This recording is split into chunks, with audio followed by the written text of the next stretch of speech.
Welcome back. Today we get to talk about absolutely crazy stuff. So, Sega, they're doubling down on live services. That is obviously not a surprise to us. What is, though, is they're hoping that a revival of Crazy Taxi as a games-as-a-service open-world title, somehow that will be enough to bring in people's money. Yes, Crazy Taxi as a live service MMO-like thing.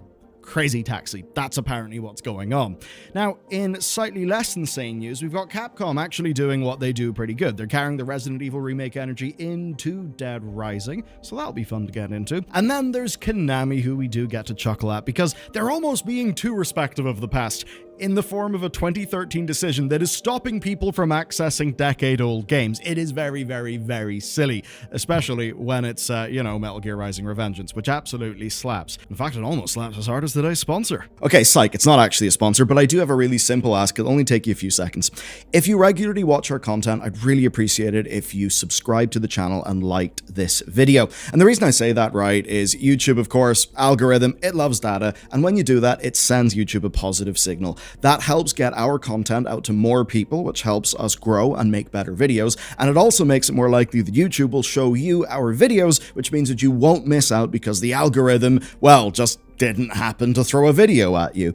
It only takes a few clicks, and it really helps. So, with that, onto the video. Okay, Crazy Taxi, the live service. What the hell is going on? Basically, Sega have revealed that the upcoming reboot to Crazy Taxi is going to be a massively multiplayer online game. So good, I can finally quit World of Warcraft, go completely away from Blizzard, and play Crazy Taxi as my MMO of choice. Now, we know a bunch more info because of a developer interview / recruitment video. This was posted to YouTube. It came from a job recruitment page. It was spotted by Video Games Chronicle. So we've basically learned that Sega have got very, very high expectations of global success for, yes, Crazy Taxi, MMO, Unreal Engine. Now, if you're not aware, this is a resurrection of something from the arcade / Dreamcast. Yeah, we don't really talk about Dreamcast much. Just kind of sad. Anyway, from 1999, it's an open-world driving game designed around getting passengers to their destination as fast as is possible. There's that. You may remember the game that came out before Simpsons Hit and Run. That was, loosely inspired by Crazy Taxi. Anyway, the TLDR basically is, you're a taxi driver, you gotta get people to their destination as quickly as you can.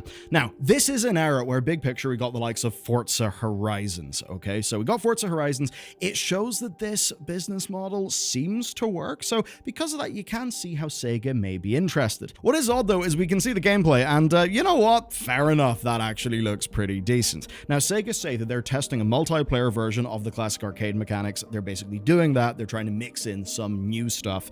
In terms of location, well, it is a massive theme park map that's basically inspired by the west coast of the US. So anyway, I think you can see what they're converging on design-wise here. It's probably not full Crazy Taxi, but you know what? If you're maybe getting a bit of Crazy Taxi, maybe a bit of Burnout in terms of just craziness, wackiness, which all works for this IP, you can basically see that working. A more juiced up kind of explosion and boosters and stuff, I don't know, full version of a driving game than maybe what you're getting in Forza Horizons, even though it can get a little bit more fantastical itself.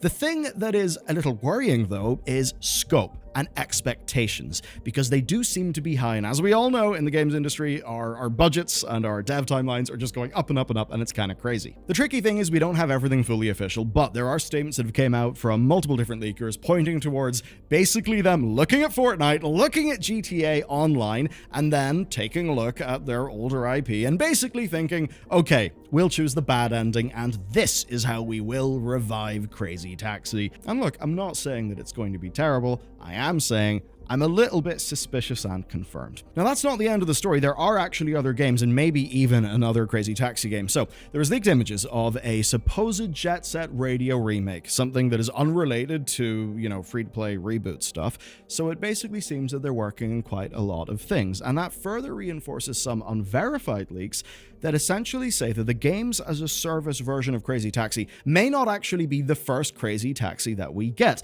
that instead we might actually get a remake first. So essentially, we could be in a world where there is a remake of Crazy Taxi, a remake of Jet Set Radio, and then some sort of games-as-a-service version of both, and that those are basically separate products. Now, of course, me and you are probably cynical by default, but looking at this, you can see a bit of a logic, right? They see that the live service thing is where the real money is. They think that there's enough of a niche in both of these games. Do you know what? Maybe there is. I think the question, though, is how big does that niche need to be in order for them to actually justify making like a full, big, expensive version of those games? The idea, though, that they'd be doing full remakes beforehand to basically grease the wheels with like audience recognition, to actually get those games like out into the market, sort of making older fans happy, generating positive buzz, that does make a lot of sense. I'd say personally, I'm maybe less interested in Crazy Taxi, more interested in Jet Set Radio, because that inspired so many people. Anyway, where I'm in this one is I certainly wouldn't put down like the down payment for the funeral costs for this entire thing.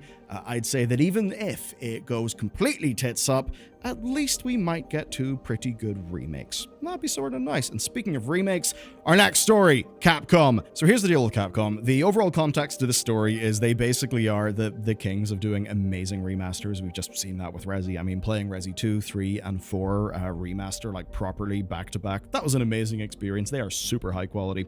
In this case, it's Dead Rising. Yes, Dead Rising, that game from 2006, around the start of that console when, if you were about my age, which basically means young teenager, you saw goofy shenanigans, zombies everywhere. That was still at the time when zombies was kind of, you know, cool and not a little bit overdone. So that's the game. Now, this is an odd story because this will be the second remaster.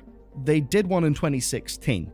What this game is number one, coming out September 19th this year, so very soon. It's on Steam, Xbox, and PS5, and they say it's a deluxe remaster, which is basically their way of saying, you know, they're going to put some effort into it, and it's not a quick, you know, make it a little bit more polished and just throw it out for some money. Usually I'm sus, but they do have a pretty good track record. The director actually said this: well, actually, it wouldn't be an exaggeration to call this game a remake considering the work we put in.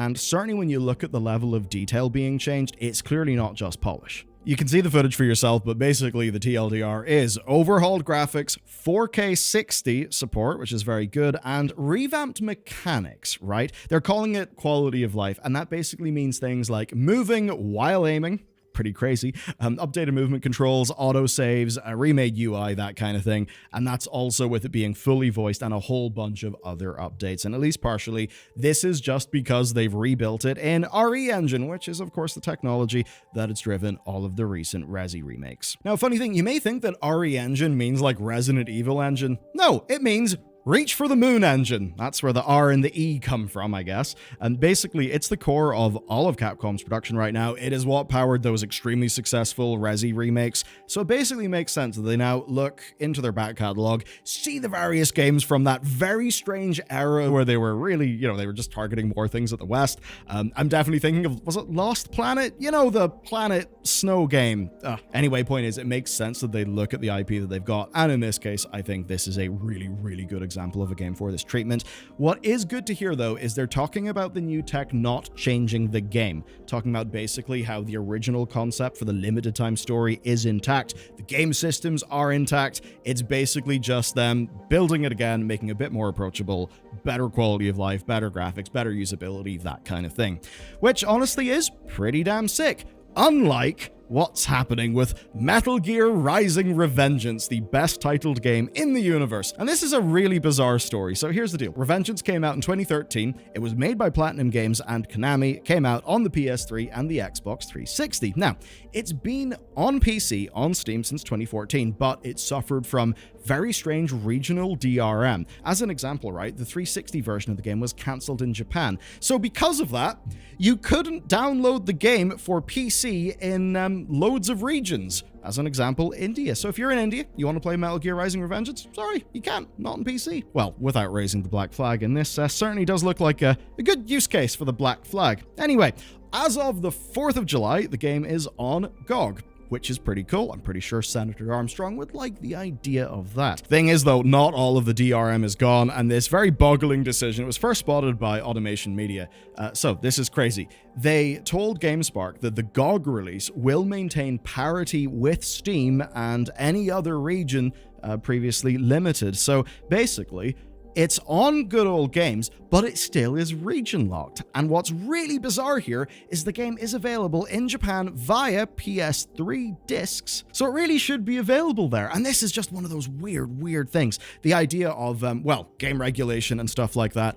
Funny thing, right? You know the whole Stellar Blades, like, you know, it's not censored thing? That's actually pertaining to Japan. That's something that most people in the internet don't know. So whenever the PR people said, Stellar Blade is coming out in all regions uncensored, what they were referring to is the treatment of blood in Japan. So Stellar Blade was able to get around this, but you've got titles like Callisto Protocol that literally did not release in Japan because of those, because of those regulations, because of, I suppose, the rules around blood. Even the likes of, say, Dead Space actually had to go through some changes in order to release in the region. That was recently an issue, of course, of the Dead Space remaster, which is all, you know, funky stuff. And it basically means that Konami have managed to perfectly honor the past with this release, which normally is good. The problem is that that's just in the form of honoring very bizarre and nonsensical regional limitations. That's a strange story. Does it impact you or me? Probably not. Yeah, anyway, that's the point. Go play Revengeance. If you don't know why people think Senator Armstrong is pretty damn funny, well, suffice to say, you should play it. It just goes hard. It goes hard. Anyway, that's it for me. I will see you back here again tomorrow, so thank you for hanging out, and goodbye.